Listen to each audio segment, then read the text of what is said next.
चलिए letter first देख लेते हैं बाबू, थोड़ा सा गड़बड़ हो गया था वीडियो में, है ना, थोड़ा सा दिक्कत आ गया था इसमें जो है।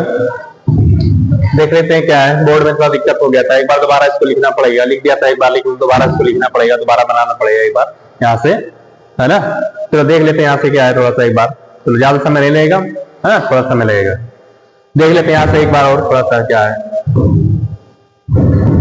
तो क्या है आपको, सबसे पहले क्या मैंने बताया आपको क्या करना है, to the principal, to the principal, comma लगाना है, नेम ऑफ स्कूल लिखना है, नेम ऑफ स्कूल या कॉलेज जो भी है स्कूल लिखना है। उसके बाद आप यहाँ पे क्या लिखना है, शॉर्ट फॉर्म में आप एड्रेस लिख दोगे, क्या लिख दोगे, एड्रेस लिख दोगे, ठीक है। फिर यहां से लिखना है आपको respected, respected sir, comma, I would like to draw your kind attention towards the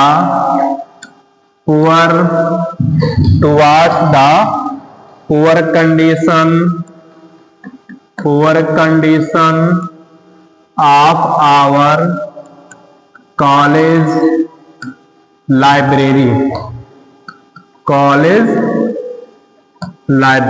ठीक है। आगे लिखेंगे मेनी, बहुत इजी है बाबू, अपने आप से बनाते चले जाओ। Many books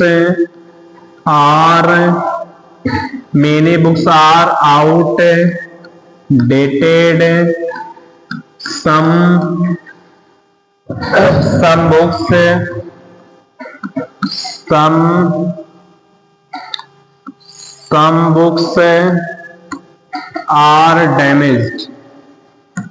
some books are damaged, there are no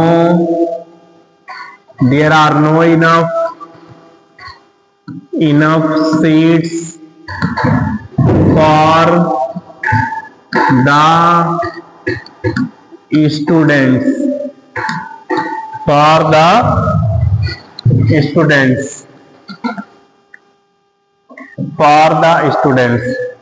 अब थोड़ा सा यहाँ पे लिख देंगे, और lightning and cleanliness are also need to improvement,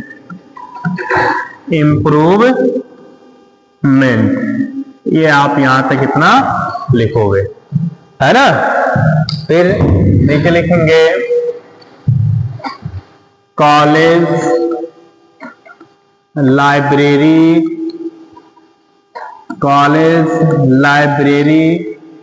is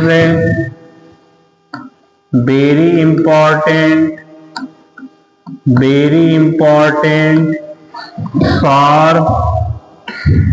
college library is very important for students studies, ठीक। I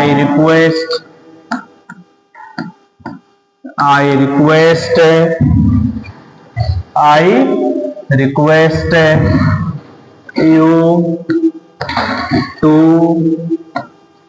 take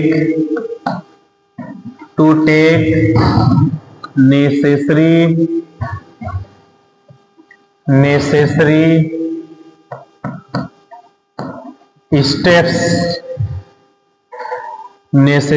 steps by providing देखो ये सब एप्लीकेशन लेटर लिखना बहुत इजी होता है। अगर आप थोड़ा क्रिएटिव माइंड के हो तो उसी चीज के बारे में आप लिखते चले जाओ, अपने आप आपका हो जाएगा। ठीक है ना। बाकी में सार के देखो किस तरह से अपने आप को, इसमें ऐसा कोई वर्ड नहीं जिसमें आपको पता ना हो, ठीक है। इसमें आपको ऐसा कोई वर्ड नहीं है कि जिसमें आपको कुछ पता ना हो, है ना। By providing new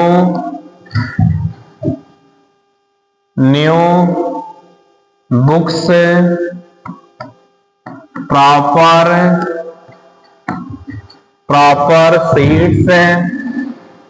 proper seats and better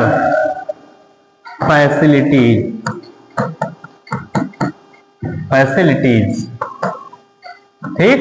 बस आपका हो गया, कुछ करना नहीं है। अब नीचे आप डायरेक्टली लिख दो। देखो अब एप्लीकेशन लेटर लिखना, इसमें कोई दिक्कत नहीं, अपने आप लिख लोगे ना। फिर नीचे लिख लो आप, है ना। ब्लैक पेन से भी इसको आप चाहो तो लिख सकते हो, कोई दिक्कत नहीं है ना। I shall be thankful to you for this kind act, ये आपका हो गया, ठीक है। फिर यहां पर लिखो योर ओबीडियंटली, क्या लिखोगे, your obediently name, roll number, ठीक।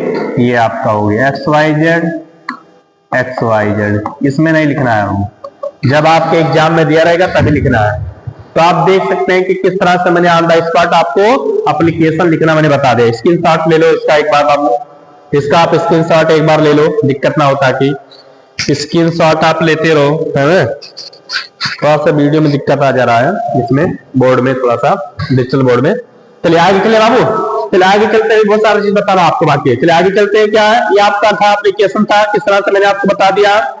ये देखिए फिर तीसरा राइटिंग स्किल के अंतर्गत आता है, 6 नंबर का है। आपको रिपोर्ट राइटिंग लिखना है, ठीक है। या तो आप किस चीज पे ऐसे लिख दो आप, ठीक है। तो मैंने आपको जो है साइंस एग्जीबिशन पे मैंने लिख करके बताया यहाँ पे, है ना। देखो report on the science exhibition, प्रदर्शन। एग्जीबिशन मतलब क्या होता है, प्रदर्शनी होता है। प्लेस लिखना है, कहाँ पे आप इसको कर रहे हो, प्लेस का नाम लिख देना, डेट का नाम लिख लो, रिपोर्टेड बाई, किसके द्वारा तैयार किया गया है। यहाँ नाम लिखना है, यहाँ पे क्या लिखना है, यहाँ पे नाम लिखना है, यहाँ पे ठीक है। अपना नाम लिखना है, किसी जिसके आप लिखो तो आप ही का नाम अपना लिख दीजिए आप। ये science exhibition was held in our college on 15 December 2025। कहता है कि हमारे कॉलेज में साइंस एग्जीबिशन है, विज्ञान प्रदर्शनी है। कब है, 15 अक्टूबर 2025 को है, इन कॉलेज ऑडिटोरियम में है। The event was inaugurated by our principal, अपने प्रिंसिपल का नाम लिखेंगे आप, हमारे प्रिंसिपल के द्वारा इनॉग्रेटेड किया गया है। हु प्रेज द एंथुसिज्म, जिन्होंने क्या किया, बहुत ही प्रशंसा के, एंथुसिज्म से उत्साह पूर्वक किए, वो बहुत एक्साइटमेंट होकर के, and creativity of the students, और स्टूडेंट की क्रिएटिविटी को लेकर के भी वो बहुत ज्यादा प्रशंसा की है। वेरियस डिपार्टमेंट डिस्प्लेड इंटरेस्टिंग, बहुत सारे डिपार्टमेंट क्या करते हैं, इसको दिखाए, इंटरेस्टिंग दिखाए, इनोवेटिव दिखाए, innovative models on topic such as solar energy, pollution control, robotics and artificial intelligence. भाई साइंस एग्जीबिशन में होता है कि ये सारी चीज बना करके विद्यार्थी वहां पर लेकर के जाते, वहां पर डिस्प्ले करते हैं, बाहर के लोग आते हैं, देखते हैं, अगर आपका अच्छा होता तो आपको सिलेक्ट करते हैं, इनाम देते हैं आपको। The students explain there project, बहुत सारे बच्चों ने अपने प्रोजेक्ट के बारे में बताया। With a great confidence to the visitors and जज, जो वहां पर आए हुए थे देखने के लिए, चाहे जज हो गए चाहे विजिटर्स हो गए। The exhibition attracted a large crowd including the parents, बहुत सारे पेरेंट्स भी आए हुए थे जिनको अट्रैक्ट किया एग्जीबिशन। टीचर्स को भी, students from near by school, जो पास पड़ोस में स्कूल या कॉलेज के विद्यार्थी तो वो भी देखने के लिए, वो भी अट्रैक्टिव हो गए उस एग्जीबिशन को देख करके। Everyone appreciated the efforts made by the participants, जो स्टूडेंट्स वहां पर थे, जो तैयार किए गए थे प्रोजेक्ट को, उन जो भी देखने आया था उन सभी लोगों ने उन एस्पायरेंट को क्या किया, अप्रिशिएट किए, क्या कहते हैं, प्रशंसा किए।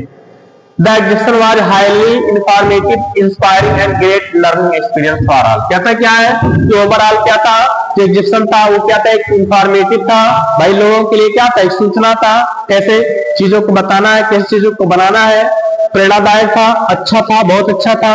ये सारी चीजें आपको क्या करना होता है, रिपोर्ट राइटिंग में लिखना होता है साइंस एग्जीबिशन में। ठीक है, ये चीज मैंने आपको पहले से लिख करके मैंने बता दिया था, लिख दिया था पहले से कि ताकि लिखने में थोड़ा समय ना जाए। ठीक है, तो वीडियो बहुत लॉन्ग हो जाएगा। चलिए आगे चलते हैं, इसको आप स्क्रीनशॉट ले सकते हैं कि किस तरह से देखिए 6 नंबर का था वो, ये 6 नंबर का है, याद रखो 6 नंबर का आपको इसी तरह से लिखना है।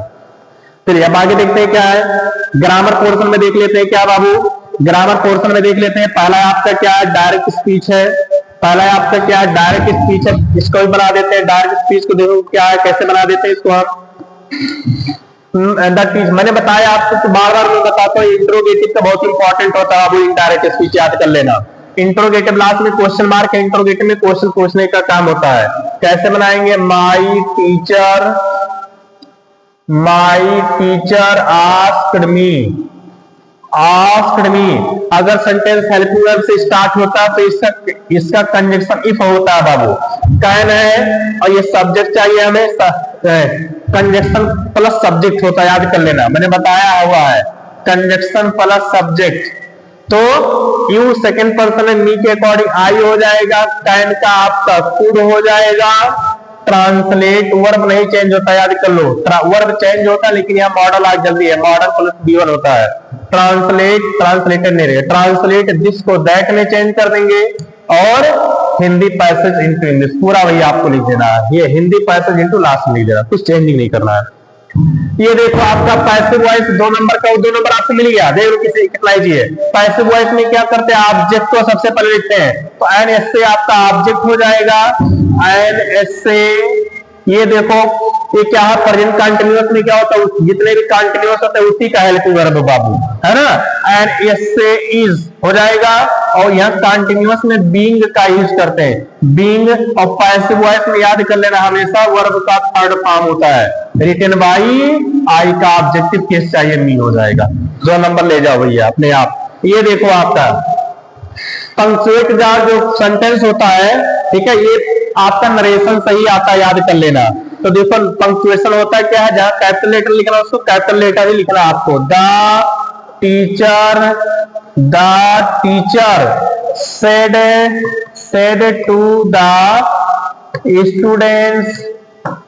said to the students, फिर यहाँ कामा लगाएंगे, फिर इधर डबल इन्वर्टेड कामा लगाते हैं। डू नॉट, इसको डू को कैपिटल करना, do not plug the flowers, ये इसको इस तरह से करना है। अब बहुत सारे बच्चे सोचे कि डू से स्टार्ट है तो ला इसको क्वेश्चन मार्क लगा दे, गलत हो जाएगा। ये आपका इंपेरेटिव सेंटेंस है, फुल स्टॉप लगाने के बाद डबल इन्वर्टेड कामा लगाएंगे, याद रखो। इंट्रोगेटिव नहीं है, इंपेरेटिव सेंटेंस है। स्क्रीनशॉट ले लो बाबू, इसका लेते रहिए, आप लोग बनाते रहिए, कमेंट भी करते रहो यार, तुम कमेंट करते रहो मेरे बच्चों, मेरे प्यारे प्यारे बच्चे, नन्हे नन्हे मुन्ने मुन्ने बच्चों, कमेंट करते रहो बच्चे। चलिए आगे देखते हैं क्या आपके ट्रांसलेशन आ गया। ट्रांसलेशन भी आपका 4 नंबर का आता है, याद रखो। इलाहाबाद अब प्रयागराज कहलाता है, तो हम क्या कहेंगे, Allahabad is known as Prayagraj कैसे, प्रयागराज नाउ। बस यहाँ गंगा और नदियों का संगम है, तो क्या लिखेंगे, यहाँ संगम है तो मिड पॉइंट, तो हम क्या लिखेंगे, देयर इज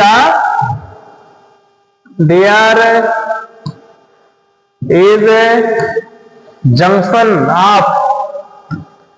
ऑफ लिख, संगम माने junction, junction of 2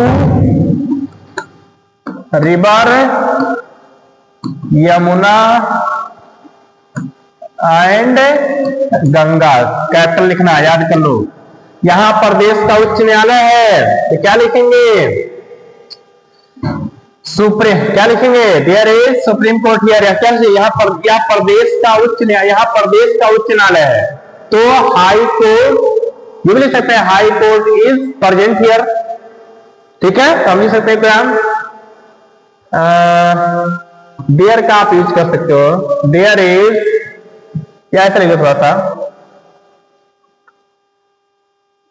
high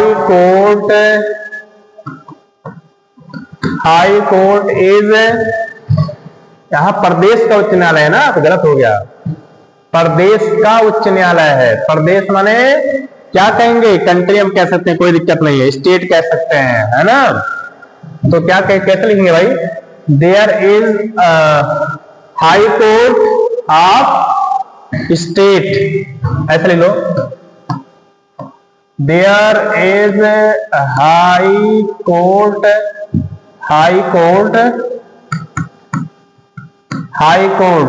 of, यहां लिखो हाई कोर्ट, अरे यार इसको थोड़ा सा लिखो, हाई कोर्ट ऑफ स्टेट, ठीक है। उसके बाद यह जिला अपने अमरूदों के लिए प्रसिद्ध है, यह जिला अपने, तो this district is famous for its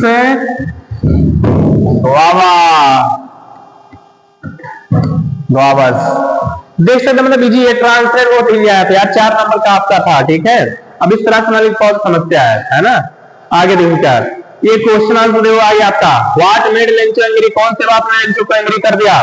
Lencho was angry, Lencho was दुखी था, because the amount of money he received was less than what he had asked God for, यानी जो उसने पैसा डिमांड किया था ईश्वर से, उससे आधे से कम पैसा मिला, इसलिए वो क्रोधित हो गया।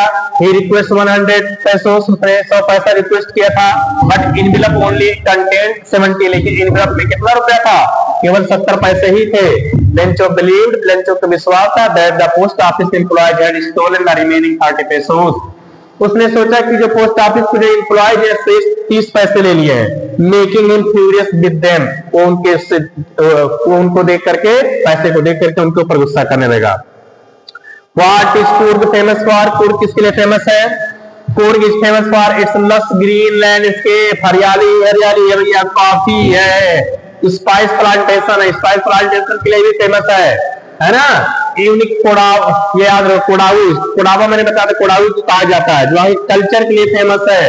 एंड साइंस क्या है, सीनिक नेचुरल अट्रैक्शन, वहां पे क्या है, सीनरी है पूरा वहां पर, दृश्य है बहुत अच्छा सा वहां पे, लाइक वाटरफॉल्स एंड हिल्स, ये सारी चीज के लिए क्या है, फेमस है। याद रखो, इसी तरह से आपको आंसर लिखना बाबू, याद रखिए आप, इसका स्क्रीनशॉट आप लेते रहिए, ठीक है। ये ना हो कि बोर्ड एग्जाम में आ जाए तो आपको आंसर ही ना लिख पाओ इस तरह से, इसे एक लाइन में आंसर नहीं लिखना है। तो according to Nelson Mandela is not free, Nelson Mandela के अकॉर्डिंग कौन फ्री नहीं है, according to Nelson Mandela both operator and oppressed are not free, चाहे शोषण करने वाला हो चाहे शोषित हो, दोनों लोग फ्री नहीं है। He believed that both are robbed of their humanity by the system of operation, दोनों ने ह्यूमैनिटी माने मानवता का, दोनों ने क्या किया है, रॉब्ड किया है ना, चोरी किया है। What did Balli do after she got into the bus? बल्ली बस में पहुंचने के बाद वो क्या की, इसका आंसर आप अपने आप से लिखेंगे, इसका आंसर आप कमेंट बॉक्स में आंसर लिख करके हमें बताइए इसका आंसर क्या होगा, मैं वहां पे आपको मैं जवाब दूंगा, रिप्लाई में वहां पे दूंगा आपको मैं, है ना। आगे देखते हैं क्या, छठवा 4 नंबर के भी है ना, 4 नंबर का है, लॉन्ग है ये, है ना। आगे देखते हैं क्या, What does Anne Frank say about her family in her diary? Anne Frank ने अपनी डायरी के बारे में क्या कहा उसने, या तो अच्छा एक ही करना है इसमें, ये एक ही करना होता है। व्हाट इज लेसन किस्सा Gautami learn in the end, अंत में किस्सा गौतमी ने क्या सीखा। इन द एंड किस्सा गौतमी, मैंने इसका लिख दिया है, इसका आंसर आप लोग अपने आप से लिख सकते हो, इसका आंसर अपने आप से लिख सकते हो। इन द एंड अंत में Kisa Gotami was free from our illusion, अंत में किस्सा गौतमी सभी भ्रम से दूर हो गई, हट गई। She wandered from house to house, वह एक घर से दूसरे घर गई, to get a handful of mustard seed, एक मुट्ठी भर सरसों का बीज लाने के लिए, but could not find in it, लेकिन उसे मिला था, लेकिन मतलब उस घर से नहीं मिला था। गौतम बुद्ध ने क्या, तो उस घर से जाकर के मुट्ठी भर बीज सरसों का लेकर के आओ कि जिस घर का कोई मरा ना हो।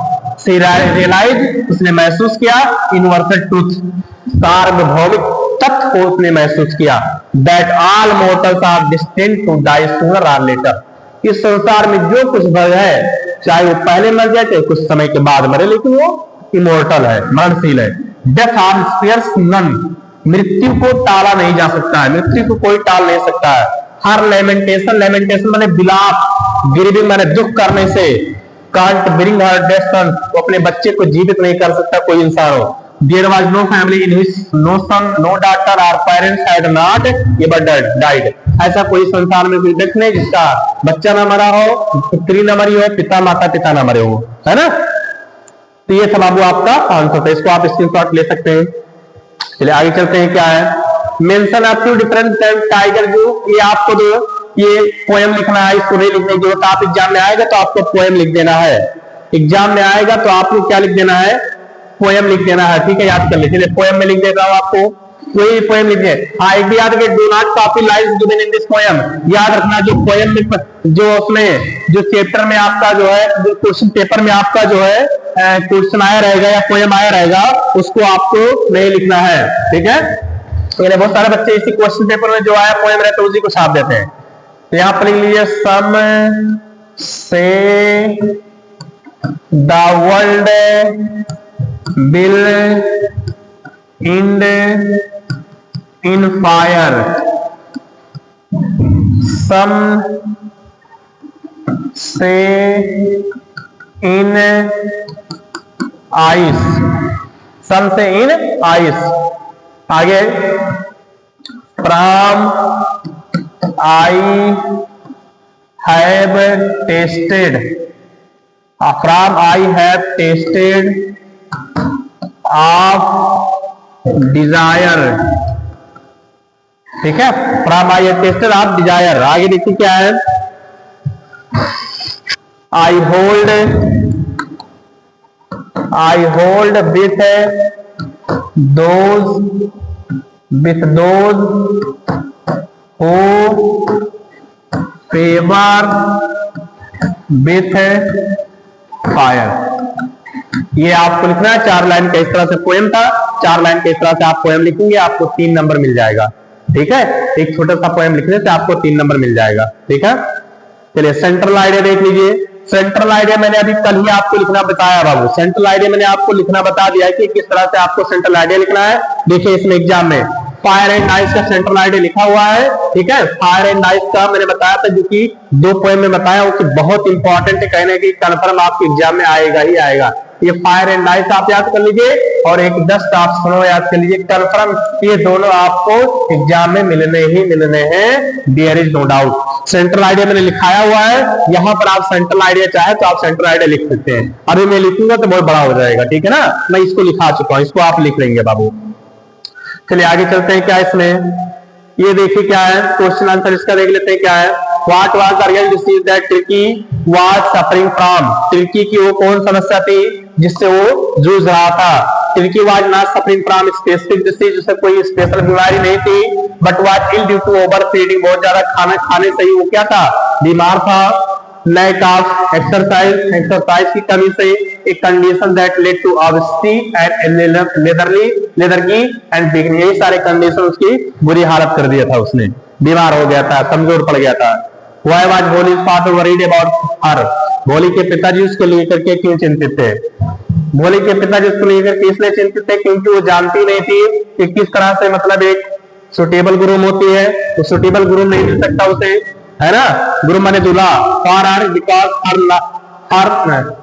हर not so good, her face रहेगा, है ना, बिकॉज सी कर लो, she is not good, she is not so good looks her low intelligence, क्योंकि वो देखने में भी अच्छी नहीं थी, बस सूरत थी, और वो क्या थी, वो इंटेलिजेंस भी बहुत कम थी। इसलिए उसके पिता चिंतित थे कि हमारे बच्ची भोली के लिए दूल्हा ढूंढना इम्पॉसिबल है, जल्दी नहीं मिलेगा। What could have happened if Matilda not lost necklace? If not lost necklace, कहते क्या है, अगर नेकलेस उस बाल में न खोया होता तो मटिल्डा की कंडीशन क्या होती। ये what are the quality that go into making a scientist, इसका आंसर आप लिखेंगे, एक आंसर मैं लिख दिया हूं। If Matilda had not lost the necklace, यदि मटिल्डा ने अपना नेकलेस न खोया होता, her life would have remained one of luxurious, उनकी लाइफ कैसी होती, बहुत आरामदायक की जिंदगी होती। यही थी मटिल्डा जो अपने आप को ऐश्वर्य से कम नहीं समझती थी। She and her husband would not have faced 10 years of hardship and death, हुआ और उनके पिताजी जो है वो क्या किए, 10 साल से भी जो है कम नहीं लगा था उनको ये समस्याओं का सामना करने से, और डेब्ट कर्ज में डूबे हुए थे बेचारे। They would have simply return borrowed the necklace to Madame Forestier. उन्होंने क्या क्या आसानी से जो है मतलब साधारण तरीके से जो उधार नेकलेस उन्होंने लिया था मैडम फॉरेस्टर को दे दिया। This story ironic twist revealing the necklace was fake would have been avoided, है ना। नेकलेस तो फेक था लेकिन उन्होंने क्या किया था, जब भाई ये होता है ना कि जब किसी की किस्मत खराब हो तो कहीं ना कहीं वो जो है किस्मत खराब ही हो जाता, आपका लाइफ भी खराब हो जाता। तो उन्होंने मांग कर दफा था, उन्होंने मांग कर लाई थी फेक नेकलेस जो है, फाल्स था, वो खराब था नेकलेस, असली नहीं था, और वो असली खरीद करके दे दी, है ना। चलिए ये था बाबू आपका जो है, मैंने ये जो था चैप्टर मैंने पूरा आपको करवा दिया, पूरा सेट मैंने करवा दिया। अगर आपको वीडियो पसंद आया हो तो उसको बाबू आप शेयर कर दीजिए, ठीक है। सारा का सारा चीज मैंने आपको करवा दिया है, आप अपने आप से प्रैक्टिस कर सकते हैं। वीडियो को आप पूरा वॉच कीजिए, है ना। कन्फर्म आपको वीडियो समझ में आएगा, कन्फर्म उसमें कोई डाउट नहीं है, ठीक है ना। चलिए जब मैं इतना मेहनत कर सकता हूँ तो ये आप भी इतना मेहनत, आपकी रिस्पॉन्सिबिलिटी बनती है मेहनत करने की। Okay, thanks to all of you. Video पसंद आया तो शेयर करिए, सब्सक्राइब कीजिए, बेल आइकन दबाना मत भूलिए। डे याद रखिए, मैं सेट करवाऊंगा बाबू, कन्फर्म मैं गारंटी ले रहा हूँ, सेट करवाऊंगा, बहुत सारे सेट मैं करवाऊंगा, ठीक है। Okay, thanks to all of you. Best of luck, ठंडा का अपने आप को सेफ कीजिए। Okay, thanks to all of you, best of luck.